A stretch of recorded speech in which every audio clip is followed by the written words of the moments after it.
কলমি শাক দিয়ে মাছের ডিম খেয়েছো কখনো? আমার আবদারে একবার খেয়ে দেখো। এই রেসিপিটা বারবার বানাতে না ইচ্ছে করলে আমাকে বলো। মাছের ডিম আর কলমি শাক দুটো মেন ইনগ্রিডিয়েন্টস। তারপর নিয়েছি রসুন, কাঁচা লঙ্কা, আদা, পেঁয়াজ, টমেটো। সব মশলাগুলোকে একটু কুচি কুচি করে নেব, বাটবো না। রসুনের পরিমাণটা একটু বেশি হলে ভালোই হয়। মাছের ডিমটাকে ভালো করে ধুয়ে ওর মধ্যে নুন, হলুদ, লঙ্কার গুঁড়ো, গরম মশলার গুঁড়ো, ধনে জিরার গুঁড়ো দিয়ে ভালো করে ফেটিয়ে রেখে দেবো। আর এদিকে তেলের মধ্যে শুকনো লঙ্কা ফোড়নে দিয়ে রসুন কাঁচা লঙ্কাটাকে প্রথমে ভেজে নিয়ে তারপর আদা দিয়ে তারপর টমেটো তারপর পেঁয়াজটা শেষে দিয়ে ভালো করে কষিয়ে নিয়ে ওর মধ্যে গুলে রাখা ডিমটা দিয়ে কিছুক্ষণ ঢাকা দিয়ে নেড়ে চেড়ে নিব যাতে ডিমের কাঁচা গন্ধটা চলে যায়। ডিমটা অল্প ভাজা ভাজা হয়ে এলে তখন ধুয়ে রাখা কলমি শাকটা ভালো করে দিয়ে দেবো। একটুও জল ব্যবহার করব না, এখন ওই কলমি শাকের যে জলটা বেরোবে সেটাতেই রান্নাটা হবে।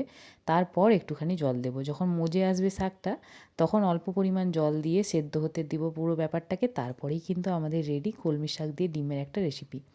নামটা দিতে পারলাম না, তোমরা দিও। তবে খেতে দারুণ হয়েছিল, দুর্দান্ত একেবারে। আমি তো এই দিয়েই পুরো ভাতটা খেয়ে নিলাম। চলো, ভালো লাগলে শেয়ার করো।